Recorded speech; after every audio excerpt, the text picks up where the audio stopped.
Hello, good evening, and welcome to another episode of Brett's Old Time Radio Show. Welcome to my home here in beautiful Lyme Bay. We had a lovely night out with friends last night. We did a little bit of bowling. Everything was going really well, and I've not really bowled for many a long year. However, everything was going well, and I was way in the lead for such a long time, and then literally, like a bolt out of the blue, on the last run, literally, the last set of pins, somehow our friend Sarah managed to get one ahead of me. And I just feel it wasn't fair. Because when you've been in the lead for all that time and then somebody just sneaks up from behind, it sticks in the throat a bit. But look, let's just crack on. Let's not worry about it. Another weekend has come to a close, and a huge thank you for joining me once again for our regular late night visit to those dusty studio archives of old-time radio shows right here at my home on the south coast of the United Kingdom. I'm Brett, I'm your host for our Nighttime podcast. Welcome to another episode. I've got Facebook, Instagram, and YouTube. They're all called Brett's Old Time Radio Show, and if you could follow me, I'd love that. That'd be really cool. Thank you. I'd love it. Do it. We've also got a supporter page at patreon.com/Brett's Old Time Radio Show. But I know what you're here for. You're here on Bonfire Night because you want to hear an episode of The Saint. Now, I have searched, and unfortunately, we've not really got anything that is particularly Bonfire Nighty. So I'm just going to pick a random that I think sounds quite nice. This one was first broadcast on the 22nd of April, 1951. It's called The Lady Who Learned.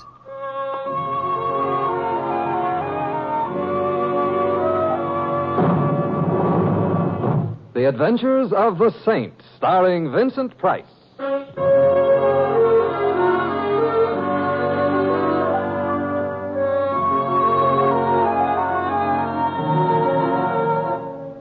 The Saint, based on characters created by Leslie Charteris and known to millions from books, magazines, and motion pictures.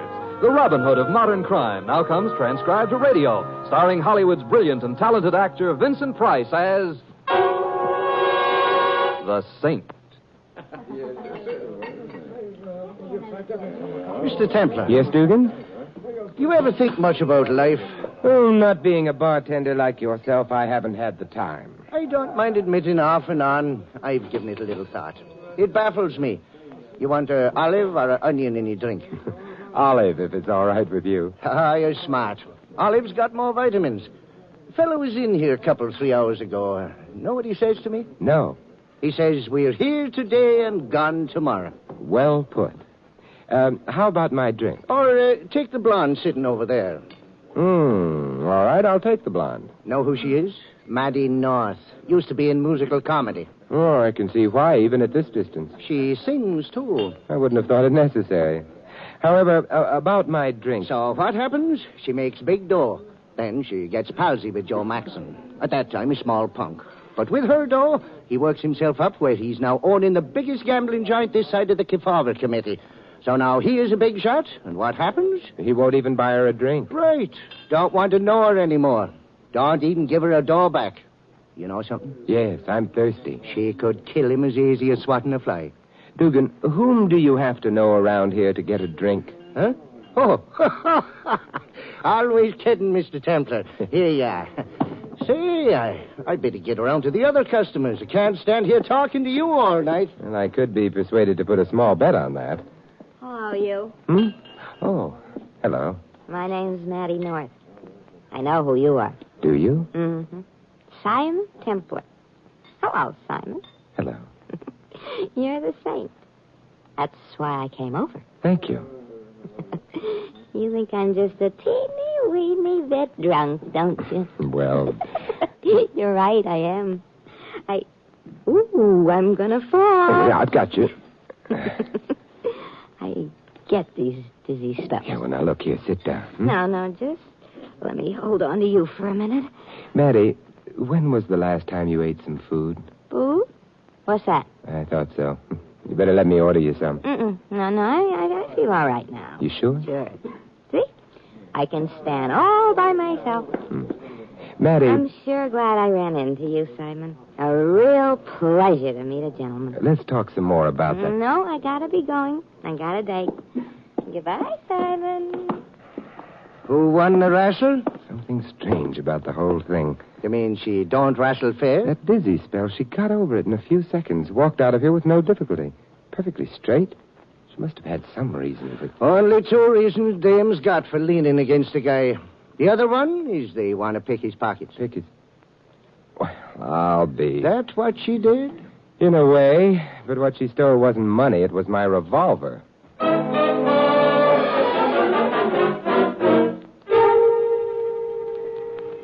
Taxi! Taxi! All you gotta do is ask. Whittle away, Mr. Templar. Wither. Hey, how did you know my name? Louis told me. He also told me I should take good care of you should you ever step a foot into my cab. Well, my name is Eddie, and where would you like to wit it?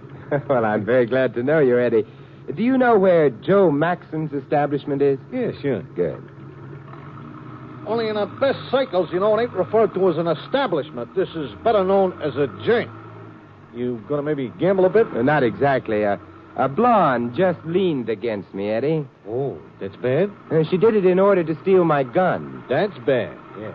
But that don't explain why you're going to Maxon's. You think that maybe she swiped the gun to give it to him?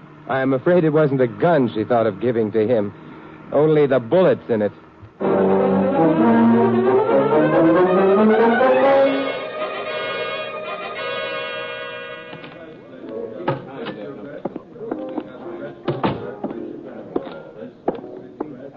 Looking for someone?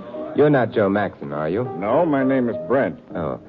Is, Maddie North here? Maddie? Who wants to know? I do. That leaves me pretty much where it found me. My name is Simon Templar. The Saint. Rumors do spread, don't they? I have no idea where Miss North is. Well, I do. The idea is that she's here. What do you want her for? I'll tell her that. Is she here? Well, she was here a little while ago. At the moment... At the moment, I don't see her. Where is Maxon? I am not acquainted with his schedule. You're giving a very good imitation of an idiot, if it is an imitation. Where is Maxon's office? Mr. Templar, I've got a job. It's to keep the customers happy and Mr. Maxon undisturbed. If Maddie North gets to him, Maxon is going to be more than disturbed. What are you talking about? She stole my gun in a bar a little while ago. I believe her intentions were murderous. They concern Mr. Maxon. Good heavens, come along.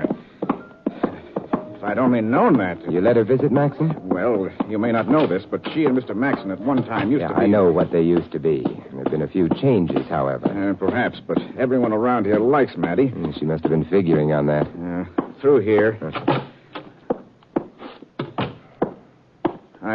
Well, we were all hoping perhaps she and Mr. Maxon would get together again. The office is right down this way. I'd better knock. Oh, someone else decided to knock first. It's locked. Have you got a key? Why, yes. Get it out, quick. All right. Those were shot. Never mind being brilliant. Here. Thanks. Max fell forward onto his desk. Window behind him is open. A short drop to an alley. We're a little late. Bullets went in under his left shoulder blade. Mr. Templar. He's dead, if that's what's bothering you. No. You see, that man, he's dressed in a dark suit, and his hair's the same color, but that isn't Maxon.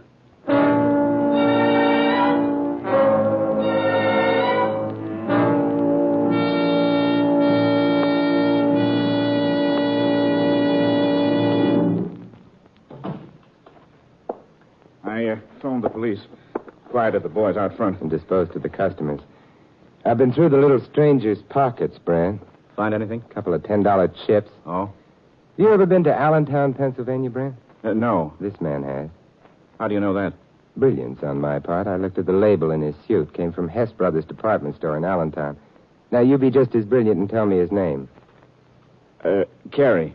He's, a business competitor. Rings a bell. Don't stop there, Brent. He and a man named Harris run a rival establishment, the Red Wheel, down the street. Interesting. They've been doing well? No. As a matter of fact, Mr. Harris was here yesterday to see Mr. Maxon. His reason? He accused Mr. Maxon of unfair practices. Dishonor among thieves. In a way. Interesting. But it doesn't explain why Carey died in Maxon's office. Now, he's built something like Mr. Maxon. He's wearing a similar suit, and from the alley, he could easily have been mistaken for Mr. Maxon. True enough. I'll let the police worry about that. You're leaving? Yes, I've got to reclaim some property. Property? A stolen revolver. From Maddie North? Yes. A lady who may have made a mistake. On the other hand, she may not have had a chance to. Meaning what? This is Maxon's office. That's Maxon's desk. But where's Maxon?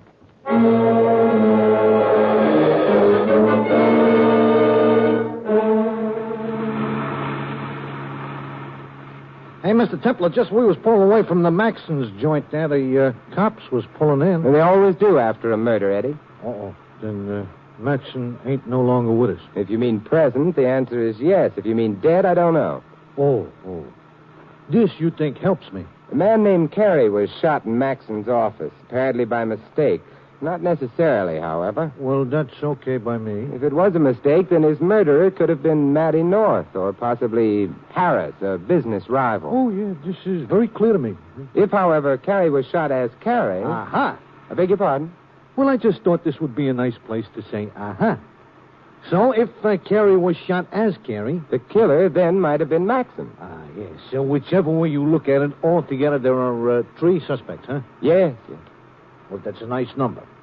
So, who lives at this address that I'm taking you to? A blonde. A leaning blonde? Yes. Hey, you want to find out if she's still leaning? That's right. Or if she fell.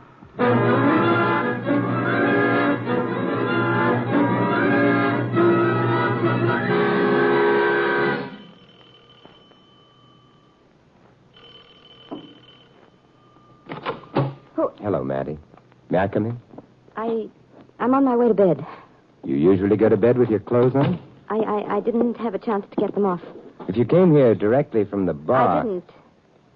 I went for a walk. A long walk? All right. A long walk. The weight of the revolver didn't bother you? What revolver? The one you borrowed from me. I didn't. I'd like it back.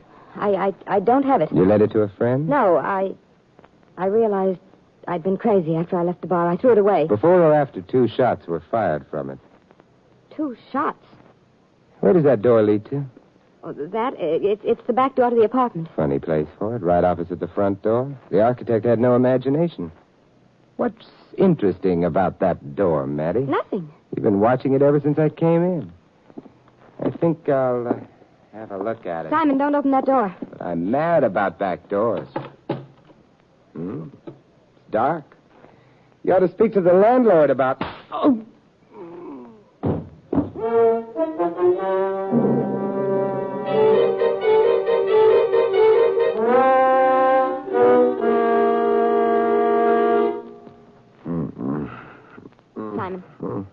Simon. All right.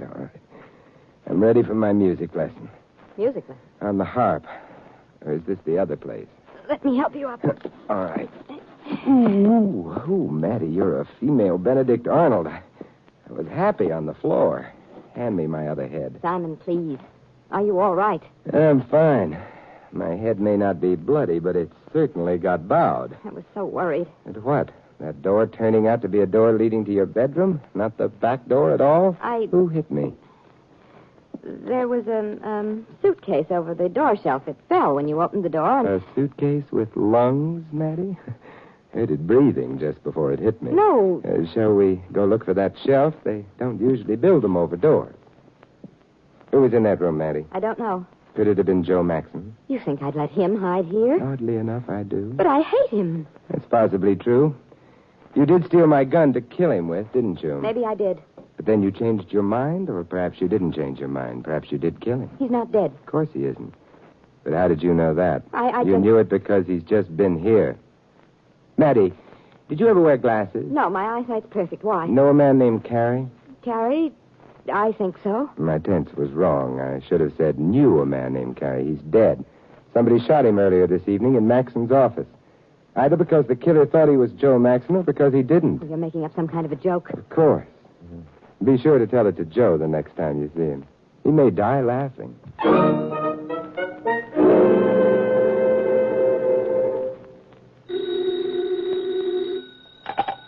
Hello? Maddie? Joe? Oh, Joe. Templar gone? Yeah. Did he tumble you? He guessed it was you. Just so long as he isn't sure. Maddie, I need some dough. I gotta stay holed up for a while. Why? Well, this business of Carrie getting bumped off in my office, the cops are liable to think maybe I bumped him off. He was sore about the way you did business, wasn't he, Joe? Yeah, but... Did you kill him, Joe? Of course I didn't. Maddie? No. Until tonight, you didn't even want to see me, but when you get in a jam... Oh, it's not that, baby. I was busy. I was going to look you up the first chance I got. Sure, Joe. I wish I was dope enough to believe you. But even not believing you, I've got a few dollars. How can I get them to you? I got to keep moving around. I'm down at Park Row now. Look, baby, make it up on the bridge. The pedestrian walk, on an hour. An hour will be all right. I'll be there, Joe. Fine, baby, fine. Because I love you. No. Because I love you.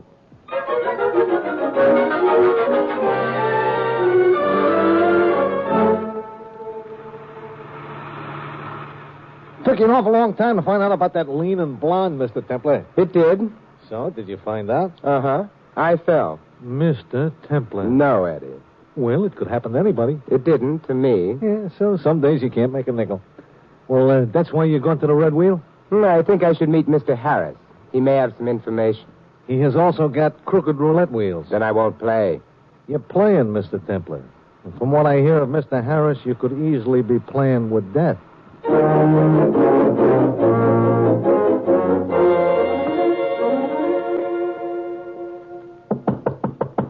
It's open. Mr. Harris? I'm Harris. You'd be Templar. You boys downstairs were very thorough about searching me. They're always very thorough. They've got their orders. I notice you've got the window shades drawn. Nervous? Playing it safe. A habit of mine. Your partner felt the same way? No, Carrie was always on the reckless side. You said was. The cops have been here, Templar. Terrible tragedy. Fine, upstanding citizen like Carrie, dead. I could spare your sarcasm. I'm not sure I could. Who do you think killed him, Harris? The cops didn't tell me. Then you'd know. How much doubt do you think there is? About Maxon. As the killer? Good deal of doubt at the moment. You must have reasons. I have. Maxon's club was doing very well. Yours and Carrie's isn't. Why should Maxon bother killing an unsuccessful competitor? Carrie didn't care for the way Maxon had been steering customers away from us. Carrie, as I've said, was on the reckless side. He probably told Maxon how he felt. And Maxon, being a sensitive plant, promptly killed Carrie? It's a possibility, don't you think? I'm unarmed in your club. I don't think I can afford to do much thinking. It's on the house. Thank you, but still... Harris, how did Carrie and you get along? We got along fine. But you knew that's what I'd answer, whatever the truth was. What is the truth? There's more than one way of answering anything, Templar. More than one way. Harris, you're quite right. I am? Which means that I'm in a hurry. About what? That there's more than one way? I don't get it. Perhaps not, but I suspect I've just discovered how Carrie got it.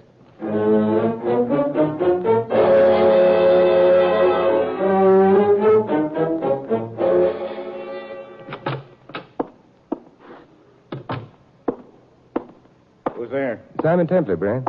Place all closed up? What do you think? The cops have been after us for a long time. Carrie shooting gives them their chance. It's a pity. What are you doing all alone here at the bar? Repressing your tears? Taking some nourishment. The vitamins can wait. Brent, how did Carrie get into Maxon's office? He must have sneaked in. With you watching? Well, I guess he didn't sneak in through the front door. He must have got in through that back window, the one that was open. Let's go take a look at it, huh? All right.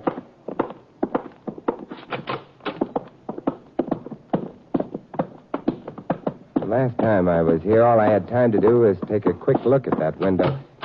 There's something I've got to check. Go ahead. I'm going. I did mention there was a drop to the alley from the window. There still is. What does that mean? The theory's been for some time that maybe Carrie was shot by mistake. Yes, it has been. And that would mean he'd have to have been shot through that window. What's wrong with that? There's a drop to the alley, Brent. Somebody standing outside wouldn't be able to see into the room or fire a gun at someone in the room. Maybe he stood on something. We got into the room seconds after the shooting. There wouldn't have been time to remove anything from under the window. There wasn't anything under the window, Brent. Why, I don't know what to say. Brent, Gary didn't sneak into the office. You let him in. No. There must be more than one way into this room besides the front door. Well, That door leads to what?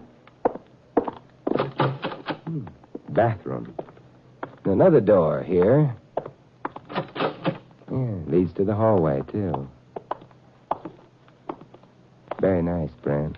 what's very nice? Carrie wasn't shot by mistake. Whoever shot him intended to kill him. You let Carrie in, perhaps deliberately? I didn't. It would make you an accessory. I didn't have any motive. Maxon might have had. Maxon didn't have opportunity. He didn't know Carrie was in his office. Well, sure he did. I mean... You mean Maxon knew Carrie was waiting for him? How did he know, Brent? I don't have to answer that. Might be the only thing to keep you out of the chair. Well, maybe I told him. You're not sure? You set Carrie up for Maxon. That's not what I said. You didn't have to. I think you'd better stay in town, Brent. The police get annoyed when they have to travel for their witnesses. Sometimes they get so annoyed they don't even let them turn state's evidence.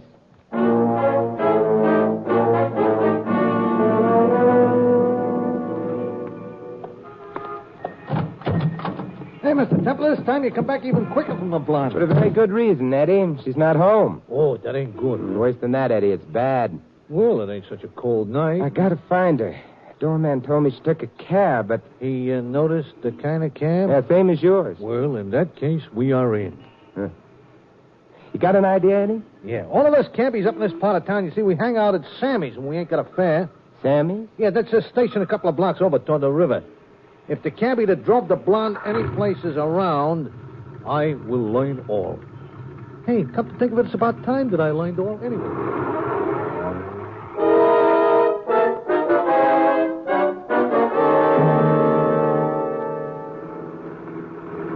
Eddie, you're sure your information's correct? Yeah, the blonde took a cab to the New York end of the Brooklyn Bridge. She got out, she started walking across the bridge. That's what you told me before, but... The truth, the cabbie happens to be my brother-in-law. And he always tells the truth? Sure, except to my sister. But why would Maddie be walking on the bridge at this hour of the night? Who can tell about blondes? Of course, she might be meeting someone there, or she may decide to jump.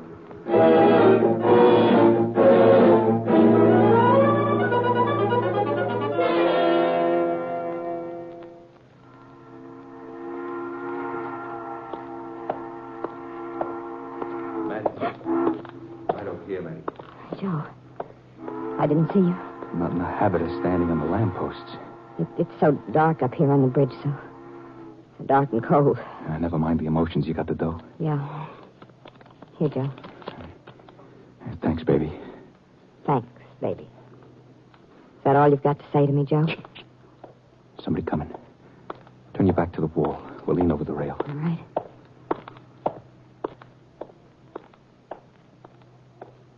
Whoever it was is gone. Joe. Maddie, I think you're swell. Sure, maybe I didn't always act like I appreciated you, but once I get out of this mess, You'll never want to see me again. Oh, no, don't be like that, baby. I mean everything I say. Only, I better scram. Would it be asking too much if I wanted you to kiss me? No.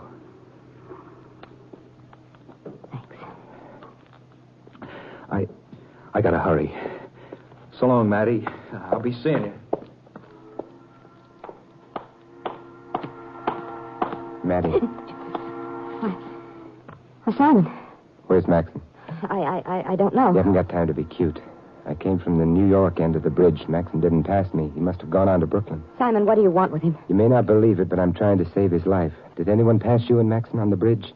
Yes, someone. We had our backs turned, so we didn't see who. Well, if it's who I think it is.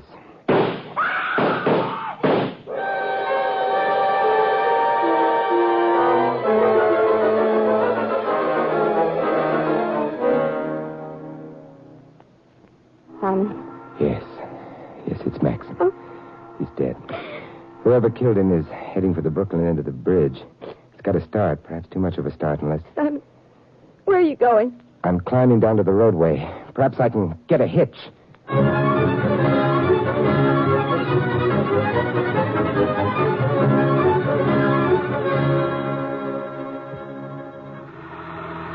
I don't understand it, mister. Don't try. I haven't enough time to explain. We're coming to the end of the bridge. Slow down here. Well, all right, but I don't want to get in any trouble about this. Thanks. What's it all about? Murder. Oh, dear. Goodbye.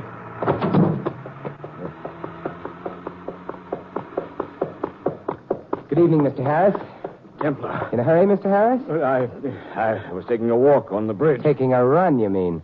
Well, I don't mind admitting I'm out of condition. Sadly true. But I really must go along. I have an appointment. You have? But I'll need that gun. It must still be warm. Thank you. It is still warm. Why, you... Yes, Mr. Harris? I'll get you for this. Oh, I can understand why you're so upset, Mr. Harris. I've made you late for your appointment, haven't I? Now, don't worry. Even if you are late, the executioner always waits.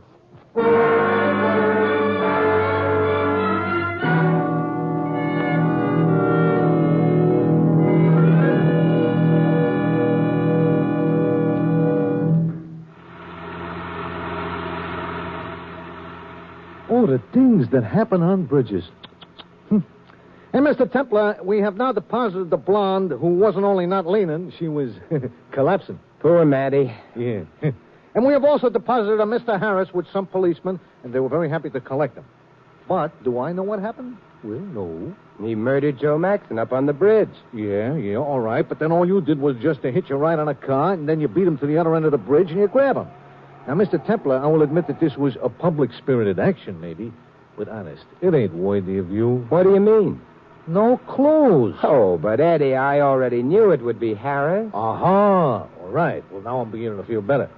So tell me, how did you already know that it would be Harris? Well, who could have killed Gary? One theory was that Gary had been shot by mistake for Maxon. That might have involved Maddie, but I eliminated that possibility on my second trip to Maxon's place. Aha, yeah, I see. The business about the alley, huh? Yeah. Another possibility was that Maxon and Carrie quarreled and that Maxon shot Carrie. Yeah, this sounds reasonable. Except for the fact that, as I mentioned at the time, Carrie was shot under the left shoulder blade. Yeah? Meaning he was shot in the back. Uh-huh. He wouldn't have turned his back on an open enemy like Maxon. Uh-huh, yeah. This also sounds reasonable. So that left... Harris. Yeah. By killing his own partner and framing Maxon, Harris hoped to eliminate a business rival, thereby making his own gambling club more valuable and, at the same time, gaining sole ownership of it. Aha, yeah. This guy was trying to kill two birds with one stone. Aha, yeah, you're right, Eddie. You want I should drive you home now, Mr. Templar? Oh, I guess so, Eddie. There's not a blonde in sight. Not even a leaning one.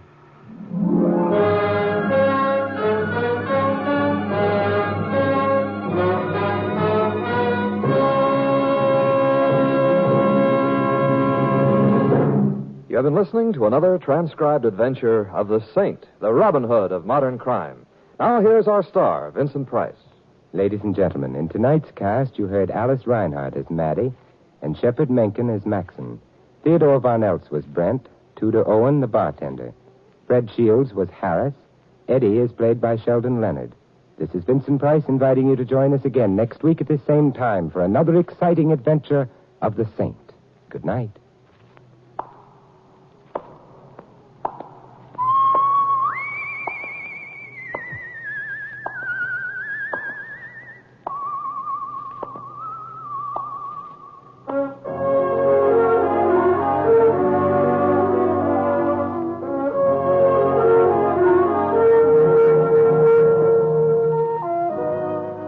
This script of The Saint was written by Louis Vittes.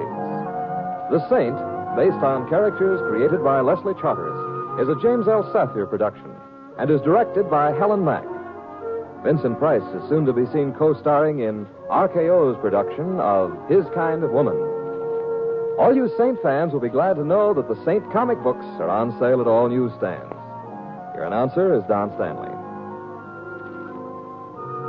3 chimes mean good times on NBC. Today, the glamorous and unpredictable Tallulah brings you another hour-and-a-half broadcast of The Big Show, starring Fred Allen, Judy Holliday, Joan Davis, Fran Warren, and many more. And today's Theater Guild on the Air production is the Broadway comedy The First Year. Starring in this Theater Guild presentation are Richard Widmark and Katherine Grayson. Enjoy Mr. and Mrs. Blandings and Phil Harris later on NBC. Welcome back. I hope you enjoyed our latest episode of The Saint. And don't forget, we'll be back tomorrow with some comedy. And it's a belter because it's my favourite of the week. It's time for Hancock's Half Hour. That's going to be going live at 5 p.m. GMT. As I mentioned earlier, we've got a supporter page, patreon.com/Brett's Old Time Radio Show. If you could just click on that and follow us, it'd be brilliant. Thanks for listening. I'll be with you 7 days a week, each and every week. And I'll see you tomorrow on Brett's Old Time Radio Show. Love you. Bye.